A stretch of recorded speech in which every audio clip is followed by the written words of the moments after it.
नमस्कार दोस्तों, मेरा नाम है विशाल। आप सबका स्वागत है स्टॉक बॉक्स के बिजनेस स्टैंडर्ड एनालिसिस वीडियो में। यहाँ पर हम रोज़ एनालाइज करते हैं बिजनेस स्टैंडर्ड के बढ़िया आर्टिकल्स, उनके कॉज और इफ़ेक्ट को डिस्कस करते हैं। तो अभी सब्सक्राइब कर लीजिए अगर आप रोज़ चाहते हैं कि आप कुछ नया सीख पाएँ, और बिजनेस न्यूज़पेपर्स अगर आप चाहते हैं कि आप समझ पाएँ कि कैसे एनालाइज करना है और कैसे उसे पढ़ना है। तो शुरुआत करते हैं पहले आर्टिकल से। ये कह रहा है कि US well clear of recession, Q2 GDP growth at 2.4%. Consumer spending increased 1.6% pace beating street estimates. तो अब समझते हैं। हेडलाइन तो ये कह रही है कि यूएस में अब रिसेशन की टेंशन नहीं है। जो सेकेंड क्वार्टर का जीडीपी ग्रोथ का जो डेटा आया है वो कह रहा है ग्रोथ है 2.4% पे, जो पहले से बढ़कर आई है। कंज्यूमर स्पेंडिंग भी इंक्रीज हुई है, मतलब अब लोग खर्चा भी ज़्यादा कर रहे हैं। इकोनॉमी भी पहले से ज़्यादा ग्रो हुई है, मतलब जो एस्टिमेट्स हैं उनको तो बीट कर दिया है। देखते हैं आर्टिकल क्या कह रहा है। यूएस का जो इकोनॉमिक ग्रोथ है इसने अनएक्सपेक्टेडली यहाँ पर सबको सरप्राइज कर दिया है, क्योंकि एक्सपेक्टेशंस क्या थे कि जीडीपी ग्रोथ रेट भी कम आएगा और साथ ही साथ कंज्यूमर स्पेंडिंग भी कम होगा, लेकिन उल्टा हुआ। यहाँ पे आप देखेंगे कि कंज्यूमर में अभी भी रेजिलियंस है, वहाँ के लोग अभी भी खर्च कर रहे हैं, कंजम्पशन कम नहीं हो रहा, मतलब लोगों की इनकम अभी भी सही है अगर आप देखें तो। और इंटरेस्ट रेट्स हाई है, फिर भी उससे कुछ बहुत ज़्यादा फर्क पड़ नहीं रहा, लोगों की कंज्यूमर स्पेंडिंग तो नहीं कम हुई।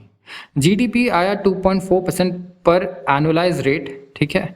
आप देखेंगे कि जो कॉमर्स डिपार्टमेंट है उनका एस्टिमेट शो कर रहा था कि कंज्यूमर स्पेंडिंग जो है ये इंक्रीज़ हुआ है 1.6% की पेस से, ये भी फोरकास्ट से ज़्यादा आया, और जीडीपी ग्रोथ रेट भी। फेडरल रिजर्व, अब आते हैं सबसे इंपॉर्टेंट इंस्टीट्यूशन पे वहाँ के। इस वक्त आप देखें तो फेडरल रिजर्व वहाँ का basically reserve bank of India की तरह है, जो डिसाइड करता है कि अभी फ़िलहाल हमें इंटरेस्ट रेट्स बढ़ाने चाहिए या नहीं। और ये इस डिसीजन पे काफ़ी सारे स्पेकुलेशंस ऑलरेडी चल रहे थे। इंडिया का स्टॉक मार्केट ही नहीं, पूरी दुनिया का स्टॉक मार्केट अभी इसी बात पर आप कह सकते हैं नज़र रख के बैठा था कि फेडरल रिजर्व क्या कमेंट करता है आगे के बारे में और अभी कितना इंटरेस्ट रेट बढ़ाता है। तो यहाँ पर आप देखेंगे कि जो उनका इन्फ्लेशन मेट्रिक है वो आप कह सकते हैं कि वो भी बढ़िया है। ऐसे देखिए, कंज्यूमर स्पेंडिंग जब खर्चा ज़्यादा होता है कंज्यूमर्स का, तो इन्फ्लेशन उस टाइम पे आप कह सकते हैं कि वो भी बढ़ता है, घटता नहीं है। चीज़ों की जब डिमांड कम नहीं हो रही तो उनके प्राइस भी जल्दी कम नहीं होते। तो लेकिन इकोनॉमिस्ट का कहना है कि यूएस इकोनॉमी अब पहले से काफ़ी बढ़िया शेप में है, ठीक है। और अब बहुत ही अलग अलग फोरकास्ट आ रहे हैं रिसेशन को लेके, ठीक है।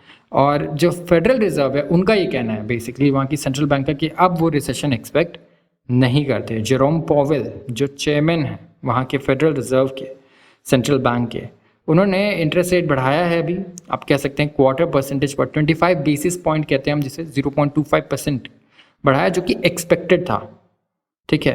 एंड आप देखें कि इंटरेस्ट रेट अभी 22 ईयर हाई पर है, वहाँ पर जो इंटरेस्ट रेट्स हैं 22 ईयर हाई पर आ चुके हैं। एंड यहाँ से मार्केट एक्सपेक्ट कर रहा है कि ये या तो पॉज हो या तो यहाँ से करेक्ट हो। तो हमें देखना होगा कि किस तरीके से अभी आगे डेटा आता है और फेडरल रिजर्व आगे किस तरीके से रिएक्ट करती है, क्योंकि ये बहुत इंपॉर्टेंट होने वाला है।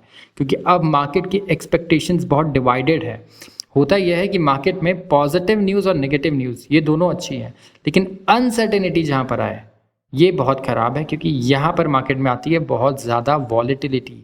जब लोग डिवाइडेड होते हैं तो ऊपर और नीचे दोनों की तरफ बहुत ज़्यादा बड़ी बड़ी मूव्स आ सकती हैं, वॉलेटाइल मूव्स आ सकती हैं। तो यहाँ पर आपको बहुत ही ध्यान रखना होगा कि आगे जो डेटा है वो किस तरीके का आता है, और उसी के बाद आपको अपने इन्वेस्टमेंट्स को एक बार शायद रीबैलेंस भी करना पड़े। आते हैं इंडिया इनकॉर्पोरेशन, ये अगला आर्टिकल है। India incorporations earnings feel the squeeze of interest cost. अभी बहुत सारे क्वार्टरली रिजल्ट्स आए हैं, अगर आपने नहीं देखा हो तो ज़रूर देखें। डेली अच्छी अच्छी जो बड़ी बड़ी कंपनीज़ हैं और छोटी कंपनी सबके क्वार्टरली रिजल्ट्स आ रहे हैं। आप देखेंगे कि यहाँ पर एक चीज़ नोटिस की गई कि जो राइजिंग इंटरेस्ट कॉस्ट है ये सबसे बड़ा हेडविंड बन गया है कॉर्पोरेट अर्निंग्स के लिए। मतलब आप देखें कि जो इंडिया में भी इंटरेस्ट रेट बढ़ ही रहे थे जैसे यूएस में बढ़ रहे थे, तो लोन्स बहुत एक्सपेंसिव हो गए, और कंपनीज काम करती है लोन पर। भले ही उनके पास कैश हो लेकिन फिर भी वो लोन लेती हैं, हर एक एक्सपेंडिचर के लिए वो सारा कैश नहीं खर्च कर देती। तो इंटरेस्ट एक्सपेंसेस जो है ये फास्टेस्ट ग्रोइंग कॉस्ट है इस वक्त इंडियन इनकॉर्पोरेशन के लिए ऑन एन एवरेज, और इसकी वजह से on an average her company की जो कह सकते हैं कॉस्ट है वो बढ़ी है और प्रॉफिट कम हुई है। आप देखिए रॉ मटेरियल कॉस्ट तो कम हुआ ही है, रॉ मटेरियल कॉस्ट भी कम क्यों हुआ है हमने एक दूसरी न्यूज़पेपर की वीडियो में डिस्कस किया था, क्योंकि ग्लोबली रॉ मटेरियल्स की कोई डिमांड ही नहीं बढ़ रही है। यूएस का इकॉनमी नहीं ग्रो कर रहा, यूरोप नहीं ग्रो कर रहा, चाइना नहीं ग्रो कर रहा, तो जितने रॉ मटेरियल है वो सस्ते हैं। इंडिया बहुत अच्छा ग्रो कर रहा है, उसे बहुत ज़रूरत है तो वो सस्ते में ले पा रहा है, तो इससे इंडिया को फ़ायदा बहुत हो रहा है। तो आप देखिए उसके बावजूद जो हमारी कॉस्ट है ये फिर भी अच्छी खासी आ रही है, क्योंकि हमारे इंटरेस्ट रेट ज़्यादा हैं। आप देखिए जो कंबाइंड इंटरेस्ट एक्सपेंसेस हैं 271 लिस्टेड कंपनी की, एक्सक्लूडिंग बैंक्स और फाइनेंशियल सर्विसेज ऑफ कोर्स, क्योंकि इंटरेस्ट से तो इन्हें फ़ायदा होता है, ये इनका इनकम है। यहाँ पर आप देखेंगे कि फास्टेस्ट पेस से ग्रो कर रहा है पिछले 3 सालों में। मैन्युफैक्चरर्स ने कहा रिपोर्ट किया कि शार्प एक्सेलरेशन हुआ है रॉ मटेरियल और एनर्जी कॉस्ट में, मतलब रॉ मटेरियल एनर्जी कॉस्ट बहुत ही तेज़ी से कम हुए हैं, लेकिन इंटरेस्ट कॉस्ट से उन्हें नुकसान हुआ है। तो ये एक बहुत इंपॉर्टेंट पॉइंट है। तो अगला जब ग्रोथ प्रोजेक्शन आएगा या जब रिजल्ट्स आएंगे तो हमें क्या देखना होगा कि इंटरेस्ट कॉस्ट इस बार कम होना है या बढ़ना है।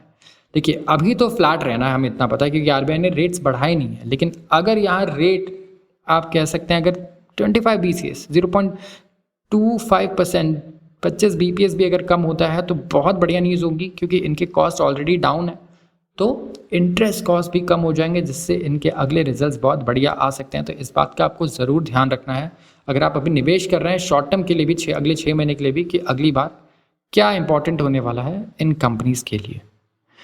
तो आज के लिए बस इतना ही। अगर आज आपको ये वीडियो पसंद आई हो तो ज़रूर इस वीडियो को लाइक करें और चैनल को सब्सक्राइब करना बिल्कुल ना भूलें। धन्यवाद।